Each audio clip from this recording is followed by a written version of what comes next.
How much does it actually cost to self-publish a book? What kind of things should you be expecting to spend your money on in the entire process? Let's talk about the financial side of being a self-published author. Hi, I'm Pooja Mohan. I'm an indie author, aka a self-published author, and welcome to my writing studio. Let me preface this by saying that everything I'm talking about in this video is based on my knowledge of the industry and my experience so far. There is a lot of information available on the internet, and I urge you to do your own research before you make a decision about what is the right option for you. Alright then. Last year I talked about how much it costs me to self-publish a book. In this video, I want to take you step by step through the entire process and create a budget for self-publishing a hypothetical book. This will give you an idea of what all costs are involved. If you're new here, hi. On this channel, I talk about self-publishing, writing, and productivity. If that's something that you're interested in, consider subscribing to this channel. Like, share, comment, that really helps me out. And now let's get straight to it. All figures I'll be mentioning are in Indian rupees. The cost will vary depending on the word count, genre, etc. For all intents and purposes, I'm taking a hypothetical book of 55,000 words in a romantic suspense genre. And now I'll share my screen with you and show you exactly what are the things I consider while self-publishing and how much I budget for each, and what things you can consider not spending on. Okay, let's go. This is the layout that I use to track my expenses. I have a link in my description from where you can download this for free in case you're interested. So this is the layout. I'll quickly go through the headings that are here. So that's number, date, group, description, budgeted amount, and actual amount.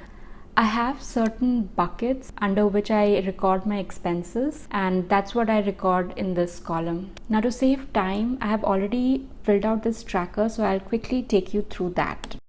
So these are the buckets under which I record the expenses: learning, operating cost, post-publishing, pre-publishing, publishing, and writing. So you can expect to spend money on all these things or some of these things.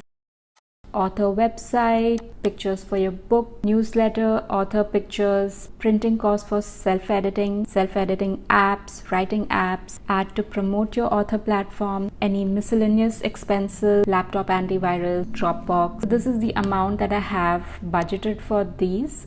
You'll see some places I have not entered any amount. That's because I probably won't spend any money on that right now. In the coming weeks, I'll be doing a video all about author platform, what it is, how do you work on it, and all that stuff. So look out for that video. Okay, let's move on.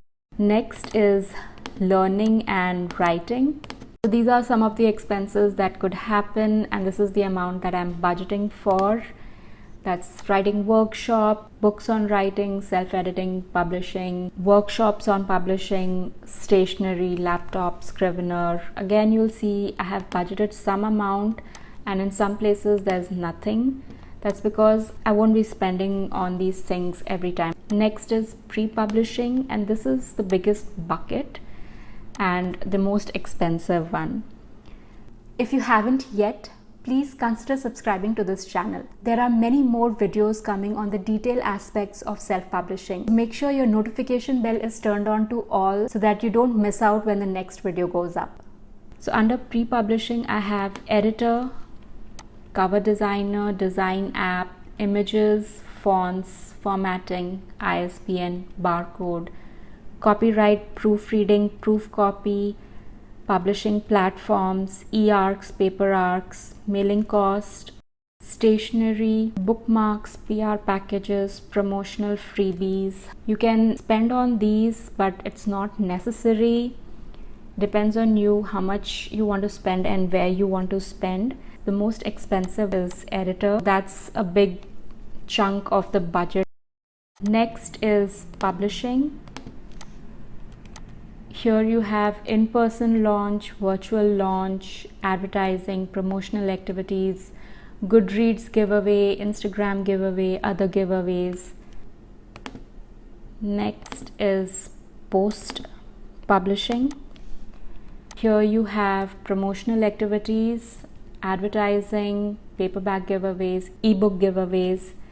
Now, promotional activities, you will not necessarily spend all your money in one go. You'll be spending some amount every few months, and that's why when I spend any amount, I'll write down the amount as well as the date on which I spend that money. This is just to give you an idea about what you can spend on and where you can cut cost. These are all the costs, and the total for all this is, so this is the amount that comes up. But like I said, you don't have to spend on all these things, and you definitely don't have to spend this amount at one go. Now, what all places that you absolutely must spend and what you don't really have to. So I have this sheet over here, and I'll quickly take you here. So out of all the expenses that I had written down, these are the places that I don't have to spend. That's writing workshop, author platform, printing costs for self-editing apps, ads. You might already have an antivirus, so you're not going to be buying one specifically for this reason. Images, copyright, paperback arcs, mailing costs, promotional activities, giveaways, all these things you can do without. And you know how much that comes up to? It comes up to about 80,000 from what we had initially budgeted. So let me take you here. So this is the amount that I had initially budgeted for. But if I don't spend on all those items that I marked in yellow, this is the final amount. You'll not be spending all your money in one go. You can promote your book in a lot of creative ways, and you don't have to spend on expensive PR companies. Now, of course, there is a benefit to having a PR company help you with your promotions, but you don't have to do that all at one go and all with your first book. A lot of it is going to be trial and error with the kind of books you're writing and your readers. For example, I don't write young adult fiction. So for me to spend on fancy goodies that are gimmicky and attract younger people, that's not going to work for me, right? So I don't have to spend a lot of money on swag and all those kind of things. I can use that budget and invest it in a good editor instead. Over the years, I've learned how to design my own covers and how to format my own books. I don't have to spend that money. But if I did not have the time to learn those skills, I might have to hire someone to do that. So you have to pick and choose where you want to spend, what you want to spend on right now versus what you can spend on later on. All those things go into it.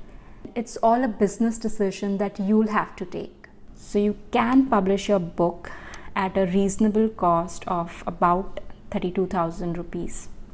There are many self-publishing companies that can help you self-publish your book. If you're someone who is short on time and can't spend time on the learning process that comes with self-publishing, working with these companies might benefit you. The cost of self-publishing through these companies can be anywhere between 30,000 to 2.5 lakhs depending on what they're offering you. One thing that I want to point out is if you're paying any amount to publish your book, it is either self-publishing or hybrid publishing. It is not traditional publishing. And there's nothing wrong with it. But it breaks my heart when I hear writers and authors tell me that they were made to believe that they were traditionally publishing when they were really not. So please, do your due diligence. No one cares about your book more than you do. So if you're hiring someone or working with a self-publishing company, be on top of things. You're paying your hard-earned money and you should get your money's worth.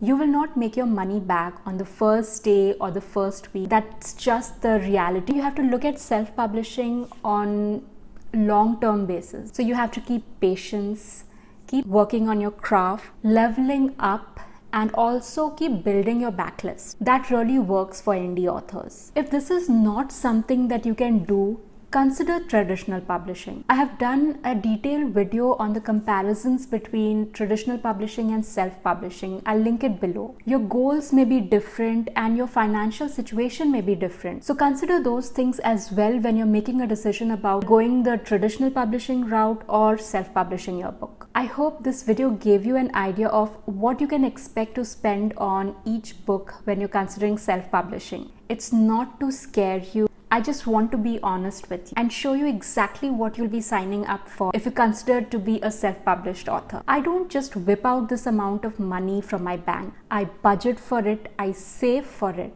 I have investments that fund this, and a part of my royalties go towards this. Start with where you are and what you have, and then build on it. That's what I have done and I continue to do. And that's what I would advise you as well. If you have any questions, let me know in the comments below and I'll try to answer them to the best of my ability. If you're new to self-publishing, check out this video. And if you're into goals and things, check out this one. And I'll see you in the next one.